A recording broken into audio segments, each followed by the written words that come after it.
All right, Tabosai, good morning. Let's begin. So we left off yesterday.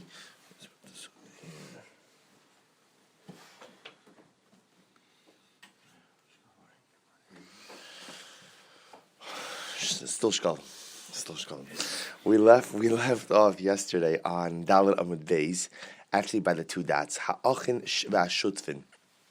So if you remember again, the Mishnah.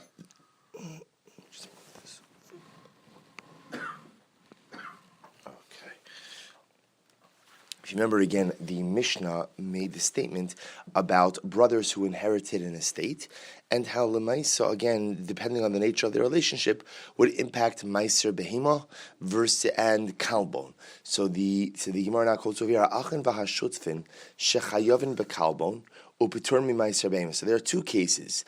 The cases are brothers who are partners, which means they're partners in the estate, who are chayiv in kalbon. Remember, kalbon is our additional amount they're paying with the half shekel that we spoke about yesterday. Upitur mimeiser behema, but yet they would be exempt from meiser behema on the estate's flock. Now, how would that happen? Kishacholku, that would be a situation where they divided the estate. The chazru v'nishtatfu. That would be a case of where they dissolved the estate and then what? And then reconstituted a new partnership. Now, Rabbi said, look at the tiklin charatin for just a moment. So it's all the way, bless you, on the left-hand side, on the tiklin charatin, 5 lines up from the bottom. Kishacholku v'chazru v'nishtatfu. Ashim chayovin bekalbo. So in this case, again, Rabbi said, so they inherited an estate. Now you have to understand something. An inherited estate by itself, when the brothers first inherited, is not considered like a partnership. It's actually in halacha considered to be like its own entity, which the truth is, I think it's true in legal terms as well. There's a concept of an estate in probate, which means, again, that before everyone figures out exactly what it is that's theirs, there's an estate, and then everybody has to claim their parts. In halacha, a father dies. Again, using our simple case from yesterday, where let's say the oldest child is a sister. So biblically, again, she's not involved in inheritance. Two younger brothers, they're going to share it 50-50. They're going to share, they have to support their sister, but they're going to share the estate 50-50. So when they first inherited, they each have ownership in every little thing. So everything is joined. Then at some point in time, they actually divide the estate. And then the Gemara's case over here is where they then choose to forge a partnership again. So Tiklin Charatin says, Kishacholku v'chazu v'nishtatfu, asim chayavim b'kalbon. In that case, they're chayav in kalbon. The Kishacholku, the nosen and stella shalim b'vshil shnei, because again, when they split the estate, and then let's say one of them were to contribute a sella. Sella, remember, is made up of 2 shekel on behalf of both of them. Who ki'ilu lavin zemizeh. It's as if they're borrowing, they're lending to each other. Umimaiser behema peturim. So they'll be chayiv in kalbon. They'll be chayiv in kalbon because even if one brother goes ahead and contributes on behalf of the other, lemaisa, that is considered as if he's loaning the other brother a half a shekel, which we discussed yesterday, is still chayiv in kalbon. But yet again, they'll be pater from maiser behema. Why?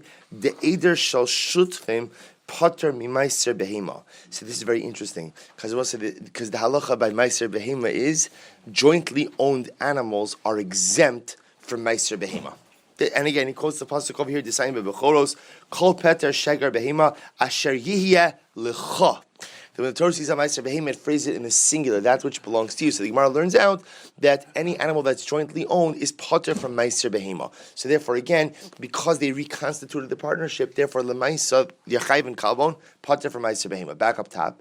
Not up top, but back to the Gemara. Shechayavin b'Meiser Behema, P'turim and Kalbon. What's the case of where they're Chayv and Meiser Behema and potter from Kalbon? B'Shelo Chilku. That's the case of both say where what? Where they did not go ahead and divide the estate. So therefore, they are still in this state of joint partnership. Still in the state of joint partnership. So they're correct. So Lamaisa, again, because the undivided estate has the identity of one entity, and therefore it's Chayv and Meiser Behema, but it's parted from Kalbon. Because Lamaisa, again, neither is viewed as contributing a personal sela. So the Gemara goes weiter. Amar Rabbi Lezer, Rabbi Lezer said, Ve'hein shechalku. Now, Rabbi Lezer is going to qualify which case this is true in. Hein shechalku gediyim keneged hayashim, utiyashim keneged gediyim. This is only true if what? If when they divide the estate, so one brother gets the kids and another brother gets the rams. right? Meaning that literally they're dividing it in such a way where each one is getting something separate. That's a clear division and a clear dissolution. The word dissolution of the original estate and then reconstituting of a new partnership. However, but if literally, if they're sharing in everything, it's just an expression. If they're sharing in everything, meaning they're being mechalik in every single thing, then he chalko misha harishona. So also this is very interesting. In that case, where they share everything, then that type of split or that type of division ultimately is considered to be a retroactive clarification of what the estate originally was. This is actually interesting. If you take a look at the last tiklin charatin, avalim chalku, Tizeu mishpat hayerusha l'chol echad chelik b'chol minumin. Because if they're literally splitting everything 50-50, that's how Yerusha works. Technical biblical Yerusha means, as we said before, that everybody has a chelik in everything. Omrim zeu chalko magia the yesh breira. We would say that's retroactively clarified that indeed was the breira portion. Va'adayim shem yarshim aleim. Therefore, they don't have the status of partners; they have the status of inheritors. Ukishechazu v'nishtatfu chazara tefusa sabayis l'mkoma. And therefore, when they go ahead and they join forces again, this is not considered to be a reconstituting of the partnership, but rather, again, this is what? This is ultimately just a clarification of the original estate. And therefore, l'maisa, what that would mean practically would be that halach l'maisa they'd be chayiv in meiser behema and pater from kalbom. Rabbi Yochanan says, no, not true. Even if they went ahead and they shared in everything, that's what it means. Literally, they literally means they split up the kids against the kids, the animal kids, not the real. Split up the kids against the kids and the rams against the rams. What that means is they're sharing in everything. Rabbi Eliezer still says, Rabbi Yochanan says that they are considered to be literally like purchasers, and therefore, if they were to reconstitute the partnership, they're considered to be like purchasers from one another, and therefore the animals are exempted from meiser. As we learned later on, halakuach. This is an untithed animal that was purchased, or an untithed animal that was given as a gift. Potter mi meiser behema. So we'll say these types of animals are exempted from meiser behema. So Rabbi Yochanan is taking this even a step further. Rabbi Yochanan says that even when they divide up the estate, so lemaisa again neither is chayiv to tithe their animals, because lemaisa again when you purchase an untithed animal, that animal is exempted from future tithing. Reb Chia, last two lines, Daled Amud Beis. Reb Chia, Reb Yirmiyah, boy, velama les nan amrin. Why don't we say? Pamim shein chayavin bazeh ubazeh. There are times in this type of situation, this estate type of situation, where you'll be chayav in both kalbon as well as meiser behema, top of hamadal for both sides. Upamim shein peturim mizeh umizeh. And there are other times where you'll be exempted from both of these things. Skip, Rabbosai, the parentheses. So you're going to skip the last word on the first line, second line, third line, and first three words of the fourth line. Chalk, so what would be the case? If you split up the property and did not split up the animals, so then what's the halacha? Piturin, chayovin bazeh ubazeh. You will be chayiv in both kalbon as well as meiser behema. Both I look at the tiklin charatin. You see tiklin charatin over there? He's sandwiched. He's not sandwiched. He's on the right hand side beneath the carbon aida and the rivivan. So look at the second one in Helchi Garcinon. Chalkwas habehema velo chalkwas hanachasim. If they split up. I'm sorry, this is the next one. Excuse me. So let's go back a little bit. So if you went ahead and so according to the first, no, I'm sorry, I read two lines. Let's go back for 1 second in the Gemara. Fourth line down from the top, Hey Madalef. Let's read these cases again. If they split up the property and did not go ahead and split up the animals, this is in the estate, there'll be a chiyuv for both kalbon as well as meiser behema. On the other hand, if they split up the animals but did not split up the property, then peturim mizeh umizeh, they'll be exempt. Now look at the tiklin charatin. Says tiklin charatin, It's on the first line where it says Hey Gimel Hachi Garsinan Cholkwas Havehema V'lo Cholkwas Hanachasim Peturim Bazeh Bazeh. Techevan Shecholku Bebehema, because since they're splitting up the livestock of the estate, V'chazru V'nishtatfu, and they go ahead and they reconstitute a partnership. Havi le'inyan meiser behema. Havi le'inyan meiser behema kishutfin upturami meiser. So both say, so that we understand, in a situation where they divide up the animals of the estate amongst themselves and then reconstitute a partnership, we've already established that point. Both say, if there's one thing you to walk away with, is that jointly owned animals are exempt from meiser behema. So that's an easy one. Ubinechasim shelo chilku adayim shem tefusas habayis alein ubetur mikalbon. So we'll say again, and if they didn't split up the rest of the property, then there's no obligation of kalbon, because again, lamaisa, that's still called estate property and not personal property. So technically speaking, if you were to take a shekel from that estate and go ahead and give it on behalf of the two brothers, that would not be subject to kalbon, because only a shekel that comes from an individual, not an estate, is chayiv in kalbon. The Hakamash Malon, I'm reading in the Tichlin Charatin still. The Hakamash on the Sakadet Chamina, the Lonokal Kulihai, the Chavan the Chalku art. Actually, the truth is we don't have to do the rest. Fine. So the Gemara says the following: Amar Rab Mana, Hada Da'at Amar B'Shelo Haisa Behema Rov. So when do we make this distinction? So I see what the Gemara just did before, and is the Gemara made a distinction between splitting up animals and splitting up property. So when do we make these types of distinctions? That's only if livestock is not the majority of the estate. Aval im haisa habehema rov. But if the animals are in fact the majority of the estate, hein ikar nechasim. Then the reality is, see, also here's another interesting just idea in estate law. So, which is that, well, we don't necessarily accept this halacha l'maisa, but for these purposes, it meaning if the livestock is the majority of the estate, then we don't look at splitting up of the property and splitting up of the animals, but rather we solely focus on the animals, because ultimately the division of the animals is considered to be a division of the estate. Rabbi Abin Amarab Simi Boi Mipnei Sha'asisen Ka'adam Echad Eitzel Meiser Behema At Potro Mina Kalbon. So we'll say now these other opinions come along and say, I don't understand. Because you made them like one person, i.e. that because it's a partnership, and you exempted them by Meiser Behema, therefore you have to exempt them from Kalbon as well. So the Gemara says, look at the Tichlin Charatin, Rab Simi Boi, Amas Nisan Parich, the Ka'amar Lo Chalku Peturim Mina Kalbon. So remember we said before that Lamaisa, if they did not divide up the estate, then they're parted from Kalbon. Amarle Lo Shanya. Are they not different? Lo Shanyahi. Shehu Nosin Sela Echad Shelema. Because ultimately what's happening over here, they are really like strangers who entered into a partnership and the original state is not put back together. That's why actually we'll get to that later on.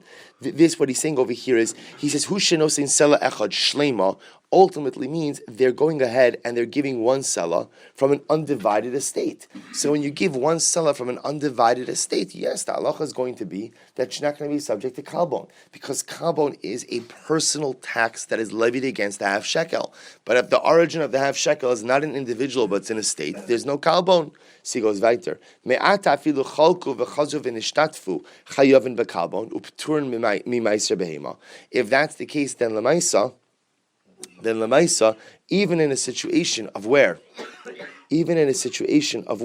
they split up the estate, then they reconstituted a new partnership, they should be chayiv in meiser behema and pater from kalbon. So the Gemara says, utaninon chayovin b'kalbon upater meiser behema. But we know in fact that that's not true. In a situation where the meiser, and I'll say this is the bottom line.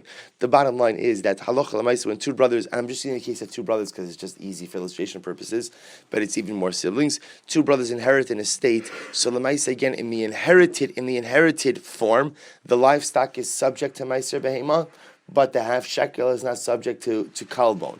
When they split up their estate Again, there are two possibilities when you split up an estate as to what could happen. Possibility number one is what? Each brother goes his own way.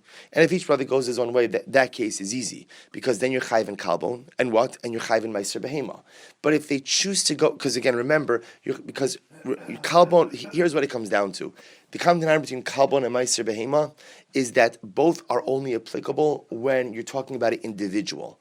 When you have joint property or property belonging to an estate, sometimes they're not always applicable. So again, let's just discuss quickly the three cases. Case number one is when father dies, brothers inherit the estate. Undivided estate is considered to be in halacha like a separate entity. Chayiv in meiser behema, but pater from kalbon. Brothers divide the estate. Two possibilities. If they each go their own way, then each brother is subject to kalbon and subject to meiser behema. If they choose to reconstitute a partnership, then the only thing that changes is what? Is a almost like a partnership, is a tax shelter for Meiser Behema. So right, you don't have to pay Meiser Behema from a partnership, and again, that's just based on the pasuk that the Torah phrases Meiser Behema in the singular, and therefore jointly owned property is not subject to Meiser Behema, but is subject to Kalbon. Fine, says the Gemara. Rabbi Ba b'shem Rabbi Abba bar Rav Hunahi shnei achim sheyarshu esavihen. So two brothers that inherited their father, they're like hishnei gisin sheyarshu chamehen. They're like two sons-in-law that inherited their father-in-law. What does it mean about saying? They're just like two sons-in-law that inherited their father-in-law. There's no relationship there. There's no relationship, meaning there's no familial. There's an extended relationship, but there's no blood relative relationship.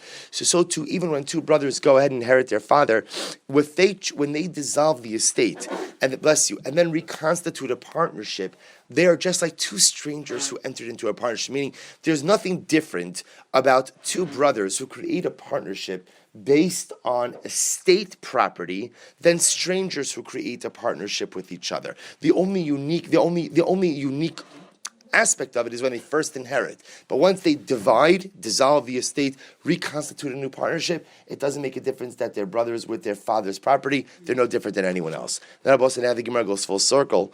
And some of you asked this yesterday. Le'echan hayu hakablanos noflin. Where did kalbon go? Where did kalbon go? Meaning, what was kalbon used for? So you remember Rabbi saying one of the reasons we didn't have to address this yesterday is because of the opinion of Rabbi Meir. What did Rabbi Meir say? Good. What Rabbi Meir said was, we did a lesson 24 hours ago. Right? It is 6 o'clock. Right? Because Rabbi Meir was one who said that the whole point of kalbon was because our half shekel is not the same weight as the half shekel of the desert. So it doesn't really matter what you mean. It just goes into the pot. It goes into the same pot. His whole chap was, remember, what did God say to Moshe Rabbeinu? Ze yitnu. I know you're all very humble. Ze yitnu. Right? Moshe was saying to Moshe Rabbeinu, you have to give this exact half shekel. So Rabbi Meir said the kalbon was there to just help bolster the weight of the mishnaic half shekel. But not everybody agrees with that. So if you don't agree with that, so then what is kalbon going for? So listen to this. So this is very interesting. Le'echan is supposed to say, as you've seen already, part of the difficulty in Yerushalmi is that they had a different way of speaking. So le'echan is lehechan. Lehechan, where did it go? Lehechan hayu kalbanos noflim. Rabbi Meir kalbanos. Rabbi Meir Omer l'shkalim. Rabbi Meir says, I don't understand what's the big deal. It was part of shkalim. Now both sides. Look what the Tiklin Charitin says. Tiklin Charitin, Rabbi Meir Omer l'shkalim. Rabbi Meir l'tamei da'amar la'el kishem sheshiklo Torah kach kolbano Torah. So Rabbi Meir is one who says, what's the kasha? It goes into the same pot with everything else. Because remember, Rabbi Meir is one who says that the kolbon is there to make sure that mishnaic shekel is the same thing as biblical shekel. But listen to this. It's very interesting. Rabbi Lezer says linedava. It actually goes linedava. And I will say, what's nedava? There was a different pot. If you remember again, we actually learned already back in our Pesachim days that there's something called Ketz HaMizbeach. Ketz HaMizbeach literally means like the dessert for the Mizbeach. Though the Mizbeach was never supposed to be idle. So what happens? It's hard to imagine that there were ever times when there were not karbanos being offered. But if for some reason there weren't, there was a carbon fund. So if for some reason the mizbeach was dormant, the kohanim would go and they would take another animal and offer it up on the carbon. The money for that animal came from a nedava fund. Now we'll see, interestingly enough, what funded the nedava fund. It was often leftover shkalim because not all of the half shekels were necessary to fund the communal karbanos throughout the year. So here, Rabbi Eliezer says that the kalbon goes into the nedava fund. Next, Rabbi Shimon Shazuri Omer, somebody mentioned this yesterday, actually not this one. Rabbi Shimon Shazuri Omer, Rikui Zahav V'tzipui Lebeis Kodesh HaKadoshim. You know what it was used for? Well, it's very interesting.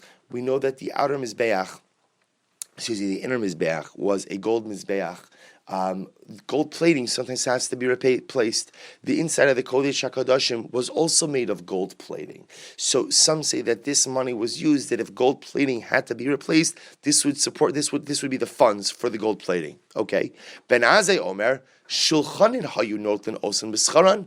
Ben Azai says this was actually the fee for the money changers. Because remember again, we spoke about yesterday, these money changers are deployed throughout the land, and as much as I'm sure, again, they're going to do it at reduced rates, Lamaisa, you have to give them something. So this, because remember again, this is going on for a while, so their fee was, they got a kalbon fee from every transaction. V'yesh omrim, others say, no, it wasn't the fee as much as it was lotzas drachim to pay for their expenses. Because again, a money changer often had to travel somewhere else, so you took care of their travel expenses. So we're talking about the money changers who got paid for the korbanos. No, for the half shekel. For the half shekel, people would come with larger denominations of coins, and they'd have to get the half shekel.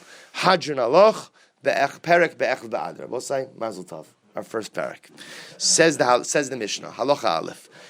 Okay, that was a quick celebration. Says the Mishnah, Mitzarfin Shekalim Lidarkonos Mipnei Masui Haderch. Now we're going to get into a little bit more of the logistics. This is quite fascinating as well. So imagine the following scene. Remember, we spoke about the idea that Shulchanios, these money changers, were deployed all across the land. So now you're set up in Tel Aviv. And what happens? Now, somebody's got to take the coins from Tel Aviv to the Beis HaMikdash. So what the Mishnah now says is something very interesting. They were permitted to go ahead and exchange the half shekel coins for larger denomination coins. So for example, this darkonos, each darkon was made up of 2 sela.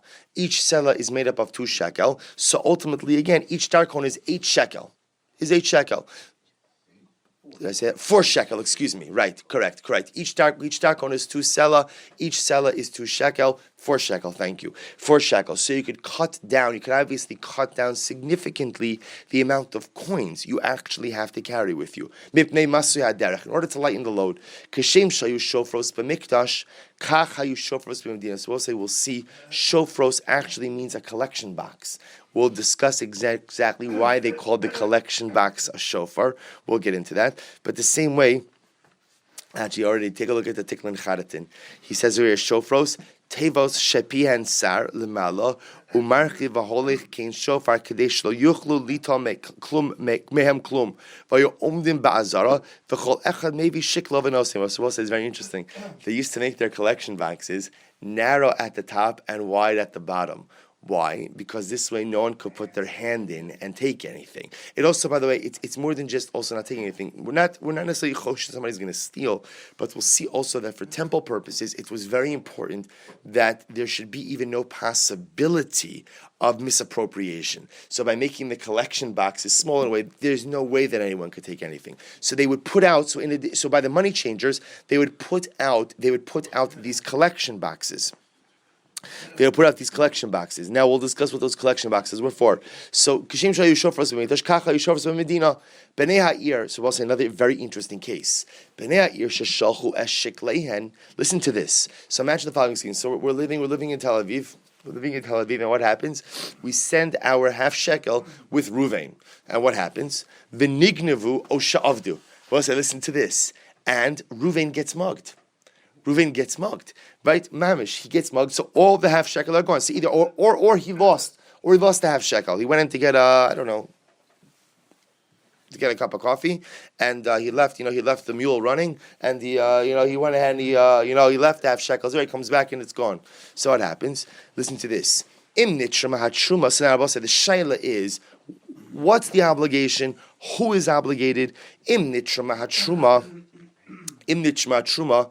So I'll say, listen to this. Remember, we spoke about this idea already in passing a couple of days ago, that all money was supposed to be in by the 1st of Nisan. But the reality was what? that they never had all money in at the first of Nisan. But what would happen when they would, remember we also pointed out they drew funds 3 times a year. When they did that first withdrawal, they had in mind for everyone. They had in mind for all of Klal Yisrael, which meant that even if your money was not yet in, you were still included in communal karbanos, because withdrawing the money was behalf of all of Klal Yisrael. We know your money is going to get there, so we are proactively drawing on your account, even though your money is not in there. So says the Mishnah like this: if they already withdrew money from the temple funds for communal service, for communal sacrifices, in that case, I will say, then that's already Beis Hamikdash money that was lost. That's already Beis Hamikdash money. If that's the case, nishba'in legizbarin, then Rabosai, the Ruvain, who is again the messenger, has to swear. The Gizbar, we'll talk about him extensively, is essentially the temple CFO, right? He is the temple treasurer. So the messenger has to swear to the Gizbar that he in no way misappropriated or was not negligent with the money. Ve'im lav. And if not means if they did not yet do the withdrawal. Like let's say, for example, when did the withdrawal occur? The withdrawal occurred, remember, 15 days before each yontiv. 15 days before each regal. So let's say now it's the day before Rosh Chodesh Nisan. So no money has yet been withdrawn from temple treasury. In that case, Rabbosai, then who does that money really belong to? That money belongs to us, the people of Tel Aviv, who sent him, because again, it's not consecrated yet. Ve'im lav nishba'in libnei ha'ir. Then Reuven the messenger has to swear to the members of the town whose money he was taking that again he did not steal the money or was not negligent with the money. And in that case, Ubenei ha'ir shoklin tachtein. And I will say what has to happen in that case? We have to give half shekel again. See, interestingly enough, if you take a look, shoklin achirim tachtein, sheshkalim harishurim sheshaklu lo alu lahen. Because ultimately, Lemaisa, the first shekels that we gave did not accomplish their goal. They never reached the Beis Hamikdash. They were never consecrated in any way, and therefore Lemaisa we have to give another half shekel. So he goes weiter. Nimtzu oshech zimaganadim. Let's say again they find the lost shkalim, or the thieves have a change of heart and return the stolen shkalim. So now I'll say again. In this case, now remember we've pledged a second shekel already. So now what happens? So let's ta'alocha elu v'elu shkalim. Both are considered to be half shekels, but ve'ein olin lahen l'shana haba. But we'll say very interesting. But yet we'll see that the recovered shkalim, you can't credit them. You have to give them to the Beis Hamikdash, but you can't credit them, bless you, towards next year's payments. So we'll discuss what you ultimately do with them. So this says the Gemara, v'yasu osam margolios. So going back to the first statement of the Mishnah. So the Mishnah said that Lemaisa, we allow you to go ahead and essentially convert the shkalim into larger denominations of coins in order to lighten low. So the Gemara says, I have a better idea. Why don't you convert them into jewels, into gems? Right, margolios means like literally precious stones. Because also imagine you could go ahead and convert all of the shkalim of a town on one diamond, for argument's sake. And that's certainly much easier to transport than a sack of coins. So the Gemara says, V'yasu also margolios, bless you. Shamatazu ha-margolios, because what could happen, Abosai? Because jewels can depreciate, and because they can depreciate, ultimately the Beis Hamikdash will suffer a loss, meaning when I leave Tel Aviv with a diamond, on behalf of the residents of Tel Aviv, the diamond is worth $10,000, and again, by the time I get to Yerushalayim, it's worth $9,500. So the Maisa again, and who suffered that loss? That's the Beis Hamikdash suffers that loss. So he says, Kahahi detanina taman, like we learned later on. V'kulon niftin b'kesef or b'shava kesef. Anything, Rabbosai, that has sanctity that you want to redeem can be redeemed with money or with an item of value. Chutz mishkalim, with the exception of the half shekel. Ve'in polden b'kelim. You can't redeem consecrated things with a utensil. V'amr Rab Shmuel bar Yitzchak shema yazilu hakelim v'nimtza hektish mafsid. And why is that? Out of a concern that Rabbosai, if you redeem consecrated items with a utensil, what will happen? The utensil will lose its value, and Rabbosai, who suffers the loss? The Beis Hamikdash suffers its loss. We'll suggest you should know, happens to be, it's a very interesting halachic discussion in terms of investing, let's say for a Jewish organization, in terms of investing money in different financial instruments, right? It's a fascinating discussion in terms of how much risk is one permitted to take with consecrated funds. Let's say I have a Jewish organization and I have $100,000. Am I permitted to go ahead and make a risky investment that on one hand could have an incredible payoff, but on the other hand, I could leave my investment less, and remember, if my investment is less, I've essentially lost ma'os hekdesh, consecrated money. So not for today, but it's just interesting to see that even in times of the Mishnah, they're struggling with that same issue. So the Gemara goes weiter. Uf hacha nami, so too over here. Uf means like so too. Uf. Get out of your vocabulary. Uf hachanami shamataza hamargolio. So too over here, even though it certainly would be much easier for transport to go ahead and transfer the sanctity of the half shekels onto a jewel, lemaisa, because of the concern of depreciation. Therefore, nimtza hekdesh mafsid. Because of that, so too we don't do it. So we'll go ahead and we'll redeem the half shekels onto larger denominations of coins, but not onto jewels, not onto utensils, not onto anything with its possibility of depreciation. Masnisa betiklin charitin. Now, now you see, by the way, where the parish gets its name from. Our Mishnah is talking about new shkalim. Aval tiklin atikin lo, but old shkalim not. Now, what does this mean? Take a look at the tiklin charitin. So what is it? Masnisin diktani shahayu shofros b'medina. Dafka litiklin charitin. I will say, when the Mishnah said before that they set up these collection boxes all across the wherever there was a shulchani, that was for nushkalim. What are nushkalim? Dahainu l'shkalim shel shana haba, shkalim for the coming year. Aval litiklin atikin. But I will say, here's what's interesting. What inevitably happened? People forgot to contribute their past half shkalim. They just forgot. So what would happen?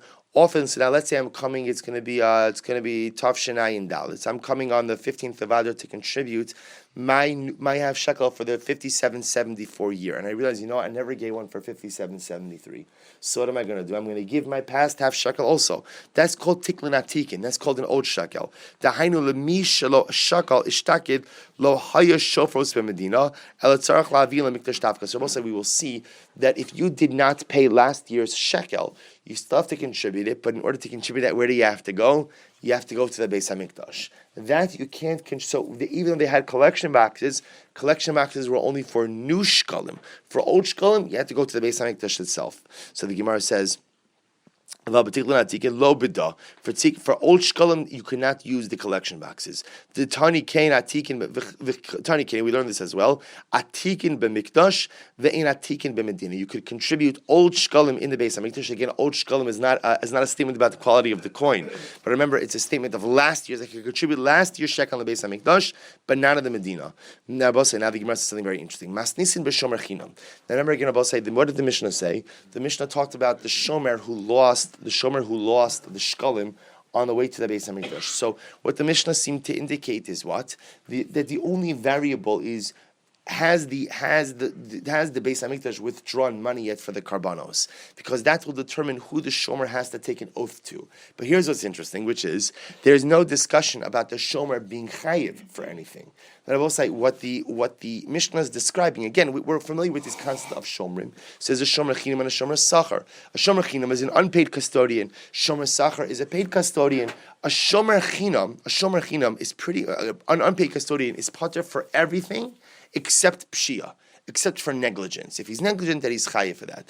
A shomer sachar, on the other way, a paid custodian, is chayiv for pretty much everything, with the exception of ones, with the exception of some unavoidable circumstance. So the Gemara therefore says, Masnisin b'shomer chinam. It must say that the Mishnah is talking about a shomer chinam, aval b'shomer sachar, but with the shomer sachar, paid custodian, lo b'da. The Mishnah would not be true. Why? Because with the shomer sachar, he would be obligated. If he left, if it got stolen from him, l'maaseh, he would be chayiv to go ahead and compensate. Again, it depends on who he has to compensate. Does he have to compensate the Beis Hamikdash? Does he have to compensate the townspeople? Amar Abba says not necessarily, but I feel it in b'shomer sachar. The Mishnah even talks about shomer sachar. What's the case? Nignevu b'listim mizuyin. Because the way the Mishnah talks about the items being stolen, how was it stolen? Through armed robbers. Now, Rabosai, getting held up by armed robbers is considered to be an ones. There's no way for me to prevent that.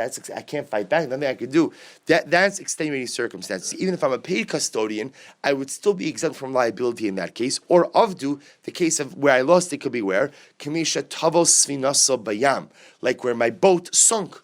That's ones, obviously. So the point the Gemara is just making is the Mishnah could be understood as talking about a shomer chinam or a shomer sachar. Amr Rab Yusti, Barab Simon. But I've seen Asya command Amr Tarman ala Gavoy Vala Asil Ligvos. The Mishnah clearly reflects the view that when they withdraw money from the treasury, they withdraw it with the intent to cover that which will be collected in the future as well. Meaning, I will say again, the fact that I am included in that first withdrawal, even though my money has not yet reached the Beis Hamikdash, indicates that when they withdraw money, it's done on those who have contributed and with the intention for those who will contribute. Baram Kiman da Amar, Ein Torim Lo Ala Gavoy, Lo ala giboy, v'lo ala asid legavos, lo bida. But obviously, our Mishnah does not work according to the opinion. It says that no, when they withdraw money, it's only done for those who have actually contributed. So we'll see this machlokes a little bit later on. But the Mishnah clearly reflects one of the opinions, namely that when they do the withdrawal, it's done on behalf of everyone, both those who have already made their contribution and those who have not yet made their contribution. Bnei ha'ir sheshlach l'shikleihem. Amr Belazar, Reb Shimon Omer, Kodshim Shu Chayiv Ba'achrayusan Kinechasafei. Now I will say, here's what's interesting. So what does Reb Belazar say?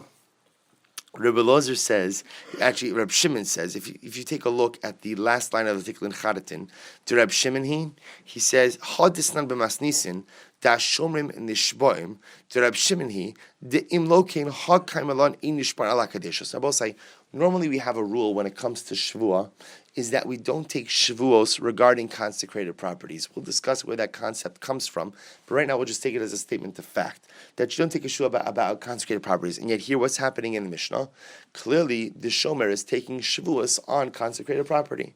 So this must reflect the view of Reb Shimon, and Reb Shimon says that when you have consecrated items, that you are chayiv for achrayis, that you're chayiv, you are responsible for them, then l'maisa you are able to go out and take a shavua for them. So even though it's consecrated, but since I'm responsible for it, in this case again, I'm responsible for it until it reaches the actual Beis Hamikdash, therefore I can take a shavua on that, even though we don't normally take a shavua by consecrated property. That's one possibility. Amar Rabbi Yochanan divrei akoli mishum shvuas takana. Rabbi Yochanan, on the other hand, says no. You know what's happening over here? This is a rabbinic shvua. This is not a biblical shvua that the shomer is taking. It's a rabbinic shvua. And why is it a rabbinic? Because biblically you wouldn't take a shvua. Why? Because we don't take a shvua on consecrated property. But rabbinically there is a shvua. Why? Because we want the shomer to take his job seriously. So the Gemara says the following. Adas Rabbi Yochanan necha nishboin ligizbar. So according to Rabbi Yochanan, it makes sense why the shomer would take a shvua to the gizbar. Remember, I will say that's the case where the withdrawal already occurred. So I understand why he's going to take a shvua to the gizbar. V'im lav, and if the money has not yet been withdrawn, nishpalim niha'ir. I understand that because according to Rabbi Yochanan, it's what we call shvuas takana. It's a rabbinic shvua because the shomer has to know that if something happens to the money, he's going to have to take a shvua to someone. However, v'im lav nishpalim niha'ir. Ubnei ha'ir shoklin achrayim tachtein amad beis. And Bnei ha'ir, the people of the city, will have to go ahead and separate out another chatzi shekel mishum shvuas takana. And I will say, why is that? Ultimately, again, it's a rabbinic shvua. Elul Rabbi Lezer nishpoil ibnei ha'ir hadohi. The Rabbi Shimon. So okay. According to Rabbi Lezer is one who quoted Rabbi Shimon before, and Rabbi Shimon was the one who said, "What's Rabbi say? That even though you don't normally take a shvua on consecrated property, so this case is a little bit different. Why? Because you're chayiv ba'achrayus, and you're responsible for the property until the property reaches the hands of the Beis Hamikdash. So I understand why he'd have to go ahead and take a shvua to the townspeople, because in that case, l'maisa, there's a chiyuv achrayus of the townspeople until when? Until the money either reaches the Beis Hamikdash or withdrawal is made. However, nishpain legizbarin, gizbarin ma'avidatahu. But why would there ever be a case of where you'd be making a shvua to the gizbar, right? You will say, what did the gizbar have to do with this? Why would the shomer be making a shvua to the gizbar? Oh, to which the Gemara says, no. What it means is nishpain libnei ha'ir b'ma'amad gizbarin. What it means, Rabbi say, is that if the shomer lost the money or the money was stolen after the withdrawal occurred, then the shomer would have to take a shvua to the townspeople in the presence of the gizbarin. So the gizbarin would come to the town, and the shomer would take a shvua in front of them, in front of everyone. Kihechi belolach shedinhu. In order that what? In order that no one should suspect the shomer, because both say, again, you could easily start a very significant racket over here, right? You could go ahead and essentially hijack the money on the way to the Beis Hamikdash. So the person has to know that if something happens to the money, he's taking a shvuah to everyone. The gizbar is going to be there, the people are going to be there. Furthermore, another possibility is the lo nashvu lahu poshim. The other possibility is that ultimately we don't want anyone to think that this individual is a posheya, that he's negligent. Furthermore, afa pisha kiblu b'nei ha'ir l'shalem ein ha'hekdish yotzei below shvua. And interestingly enough, one other reason, and this is quite interesting as well, which is that perhaps the other possibility is that hektish itself, in hektish yotzei below shvua, that ultimately whenever it comes to hektish, you're always going to require another shvua on that as well. So apparently the Gemara is giving three different answers, which is, two of them are pretty much similar, which is that we want to make sure that the shliach is an upright and honest individual. But also you have to understand something, shvua is pretty significant. Shvua requires a sefer Torah, shvua requires taking the name of God, so it's a pretty significant step, and Chazal often felt there would be a deterrent against sinful behavior, especially if you're getting the people there, the gizbar there. Furthermore, the other possibility is that any time that you're dealing with hektish, there's no transference of hektish without a shvuah. Okay, says the Gemara, weiter. Hifrish shiklo va'avad. And we'll say another interesting case. So this is now not a case of where the shomer lost the shekel, but something else. This is where I separated my shekel and I lost it. I misplaced my shekel. Hifrish shiklo va'avad. So I separated out my half shekel and I lost my shekel. Now I will say, look at the Tiklin Charatin for just a moment. Tiklin Charatin writes, va'avad kodem shenisra mahatshuma. Now when did I lose it? I lost it before the withdrawal was made in the Beis Hamikdash. The Yesh Mefarshim afil la'achar shenitshma truma, and others say that it's not true even after the withdrawal was made. Rabbi say you'll see why that makes a difference in just a moment. So here for shikla va'avad, I separated my half shekel, and I lost it. It's in my house, but I lost it. I mean, it doesn't have to be in my house. I lost it. So Rabbi Yochanan says, listen to this. Chayiv b'achar yusal ad shimsran lo gizbar. Rabbi Yochanan says, I am chayiv for that to have shekel, for that responsibility that have shekel until when? Until it reaches the hands of the Beis Hamikdash.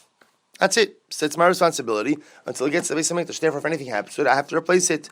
Rabbi Shimon Reish Lakish says, listen to this. Hekdish b'rshus gavoa b'chol makom shu. Reish Lakish says, no. Literally, something that is consecrated belongs to the Beis Hamikdash, any place it may be. Look at the Tiklin Charatin for just a moment. Kol makom shehu va'afilu ne'evda kodem shenitzur matruma. We'll say, Reish Lakish makes a fascinating statement. Reish Lakish says that when I consecrate something, essentially what happens? The item is no longer mine. It belongs to the Beis Hamikdash, which means that when I lost it, who really lost the half shekel? Beis Hamikdash. It's not mine. It's not mine. It belongs to Beis Hamikdash wherever it may be.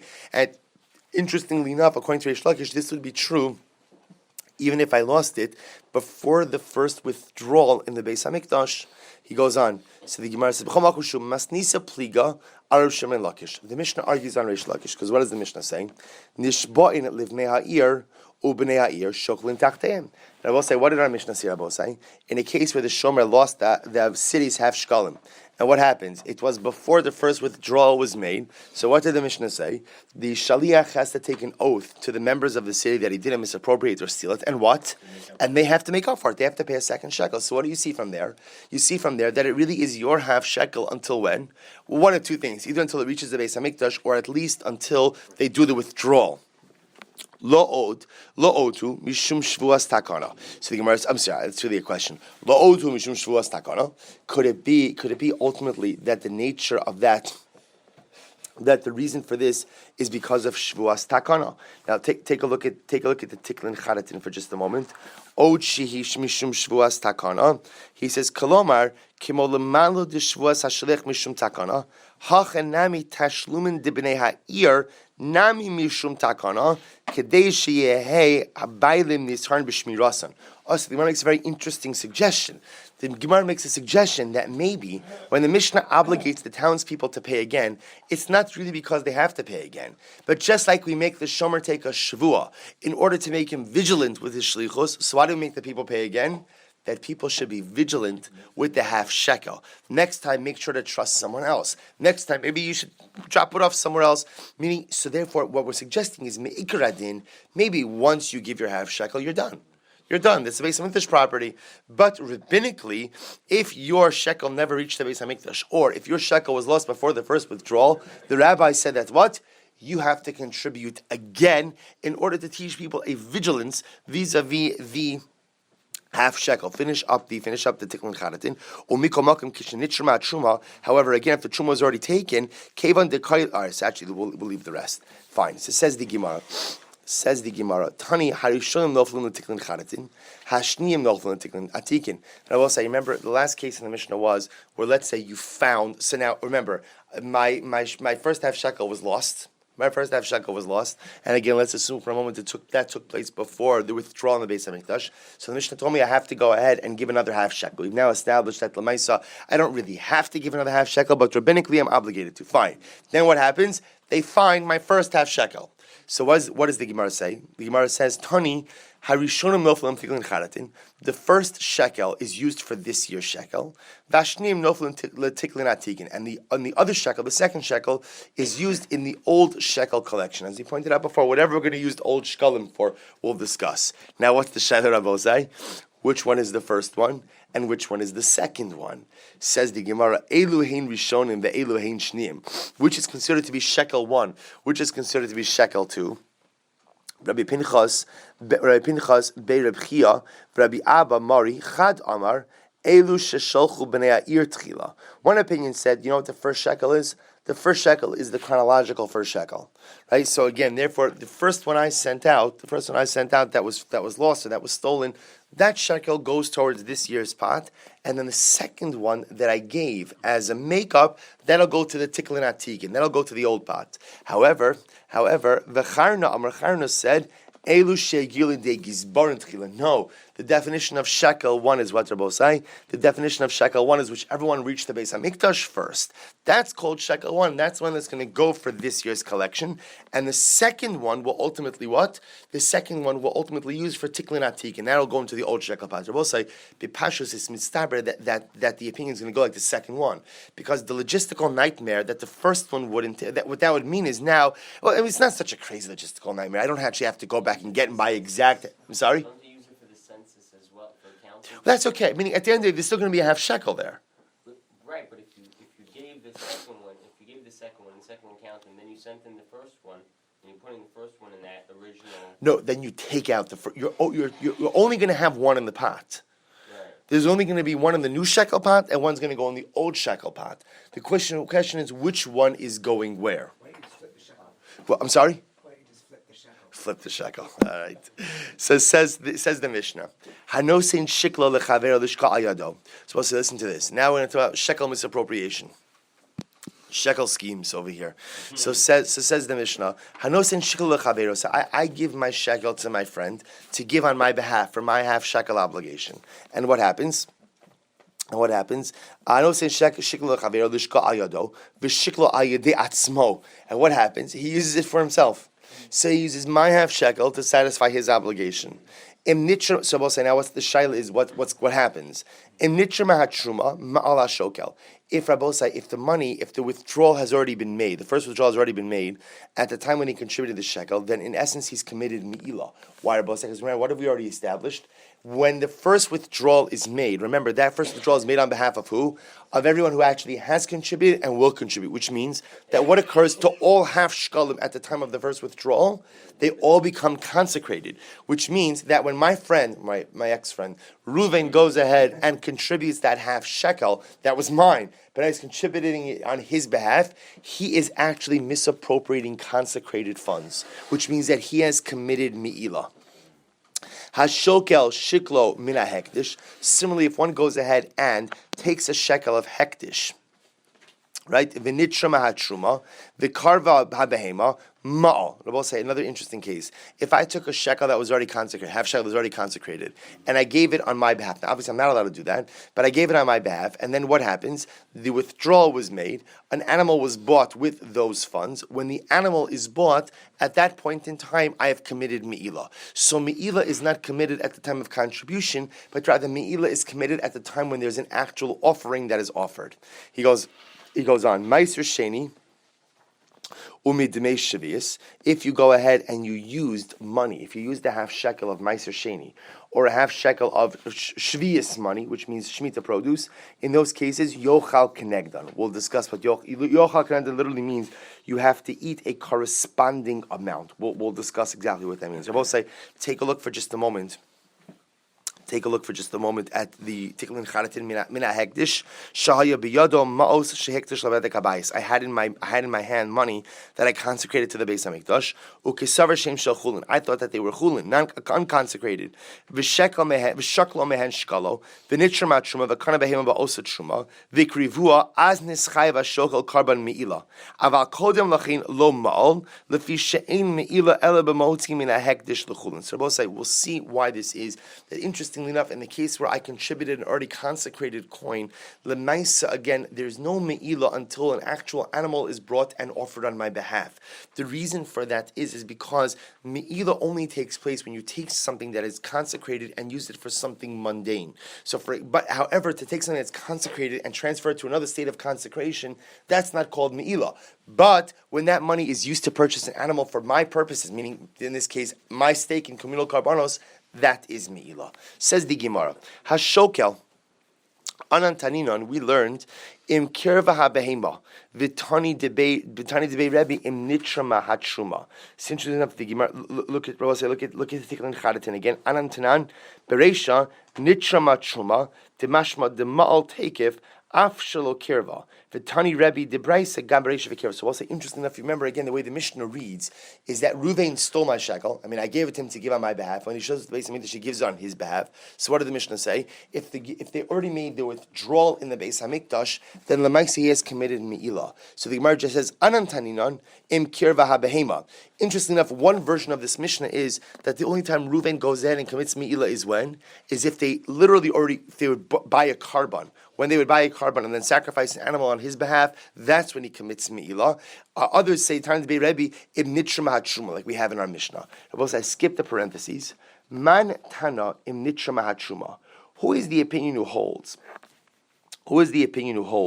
that lemaisa Ruvain is chayiv in me'ilah as soon as the withdrawal is made? I remember again one more time, only because we have only a couple more moments.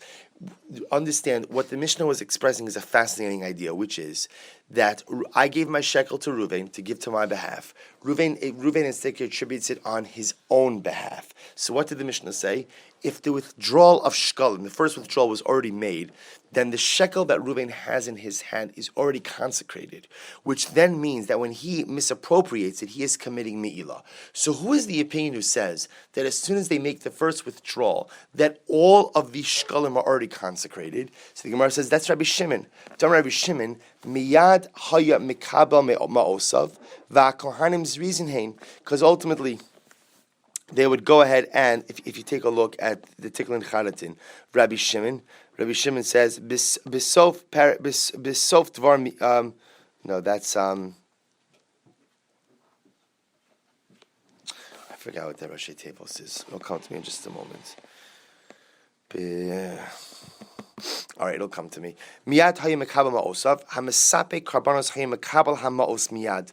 Nimtza takev kishenitra na'asei kachim mizbech. So we'll say, what the Gemara is describing over here is, as soon as they would do the withdrawal, they would immediately purchase sacrificial items. So that's the pshat, meaning there was no real lag time between the actual withdrawal of the monies and the actual purchase of sacrificial items. So the Gemara says, and also what the Gemara is just explaining is that's why immediately after the first withdrawal, all of the half shekels, both those which have been collected and those which have not yet been collected, are immediately consecrated.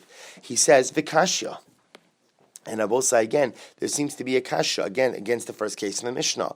Ilu hagonev olaso shel chavero. If somebody were to steal the olah of his friend, ushachto stama, and he were to shecht it stam without any intention. So the Gemara says, stama lo l'shem bailim harishonim. Excuse me, stama lo l'shem bailim harishonim. Without intent for the first owners, mechaperes. Yet it would still work. So also we see from here that lemaisa, when something is consecrated for a particular individual, that consecration remains. Amar Rabbi Yudan tipater b'mesuyam. Oh, what's the case over here? The case over here is where the shekel that's being contributed is uniquely defined. If you take a look at the Tikkun Chadatin, it's the second wide line. He says, "B'mesuyam shenasan hashekel mesuyam v'niskaven litrom l'shamayim." I'm giving a specific shekel, and my intention is that it should go for the Beis Hamikdash. For example, he says, "Mishal Beis Rabbi Gamliel Shayim Miskaven v'Dochval LeBeis Kupa." But we'll see this later on. That Lemaisa, what they used to do in Rabbi Gamliel's home is they wanted to make sure that their shekel would actually be taken. Because remember, there are a lot of people who contribute shekalim and their shekalim remain in the pot. In Rabbi Gamliel's home, they wanted to make sure that their shekel would actually be withdrawn. So they waited to go ahead and actually contribute to half shekel until the treasurer was emptying out the collection boxes. And what they would do is they would actually toss their half shekel right in front of the treasurer. So it would just automatically get swooped in to the actual withdrawal. The Chashlomar, Shemishiraim Hem Noflim, because otherwise one would be concerned that perhaps the half shekel would go into the shiraim, the leftover pot. V'chiyesh meila b'shirayim, and is there meila with shirayim? Eller Kavimeir, rather it's reflexive of Rabbi Meir. Rabbi Meir says molin b'shirayim, that there is meila even with the leftover funds. So the Gemara says oti b'mesuyam shabeis Rabbi Gamliel k'shay miskaven v'tarmal lushmo. So I will say the key over here must be where lemaisa again the individual Ruvain who has gone ahead and hijacked my shekel, he has in mind dafka to give this particular shekel to the Beis Hamikdash as his half shekel obligation, and therefore Lemaisa, reflecting the view of Rabbi Shimon who holds that once the first withdrawal has been made, all of the shekalim become consecrated. Therefore, again, not only have I not fulfilled my obligation, obviously, but he has committed me'ilah. So the Gemara says the following. The Gemara goes weiter. Manana. So if you take a look over here, so the Gemara says the following: If you donated a shekel that was already kodesh, then in reality, what have you benefited? Amrav Abin b'shem Rabban Taman mechevan shebezin ruin lamashkin v'lamashkin al k'mishanana. We'll say so. But what the Gemara is really asking is, why is it that Reuven has committed me'ilah? In reality, he hasn't done anything because he has essentially given something that is already consecrated. Gemara says, no, I'll tell you why. Because why? He has benefited. How? Because remember, also going back, what did we learn? That if you don't contribute your half shekel, what would Beis Din do? They would seize property from you to get you to give the half shekel. Now that he is given the appearance that he's given half shekel, even though he hasn't, he stole my half shekel. But now what? He saved himself from having any collateral taken. That in and of itself is a benefit, which would make him chayiv in mi'ilah. Weiter. Mimaiser sheni dichsev ach bechar. So we'll say, what does the Torah say? That by Meiser Sheni, anything that is, or actually it's not just Meiser Sheni, it's Bechar Behema also. See, he says the following. He says, Ach Bechar Asher Yivaker LaHashem Behema. If you have a Behemas Bechar, an animal, firstborn animal, so Lo Yakdish Ish also. So what happens? A person can consecrate it for another sacrificial purpose. Why? Well, say because once it's a Bechar, it's already Kodesh. What do we see from here? Kol Shu Kodesh in Kedusha Chala Alav. Rabbi says it's very interesting. Once something already has a consecrated status, you cannot confer another consecrated status on top of it. Where do we see that from? The Torah says that if you have a Bechar animal, firstborn animal is Kodesh, it belongs to the Kohen. I can't choose to what? To make that animal a carbon, or to make that animal hektish for something else. Because once it's Kodesh, so we see from the Rabbosai that once you have a state of Kedusha on a particular object, you cannot confer another state. That's why if you have money that's already Meiser Sheni, what can't you do with it? You can't use it for half shekel. Why? Because once it's Meiser Sheni or it has a state of Kedusha, you can't confer another state of Kedusha on top of it. So the Gemara says, so what should you do? So I'll say, so now let's say I did. Let's say I set aside this Meiser Sheni money now as half shekel. So what should I do? Maybe sell a shel and I bring another coin, a chulin coin, a non-consecrated coin. V'omer ma'os Meiser Sheni b'chamakom sheni hu mechulalin al selazu. What this is talking about over here is, let's say I went to the Beis Hamikdash already. And what happens? I realize, oy vavoy, the money that I have, this is my Meiser Sheni money. So what do I do now? So the Gemara says the following. Very simple. What you do is, you essentially transfer a Meiser Sheni sanctity onto another coin. You could go in and take another sela, and what happens? You go and you say, "Maos Meiser Sheni b'chol makom she'enu mechulal al sela zu." The money of Meiser Sheni should be redeemed onto this coin, this new coin. Va'os sela nitpas l'shem Meiser Sheni, and ultimately, again, this sela will be the Meiser Sheni money. V'hashar na'asu shkalim, and the remainder money, the original money, ultimately could go ahead and be counted as shkalim. All right, the both say. Shkoyach.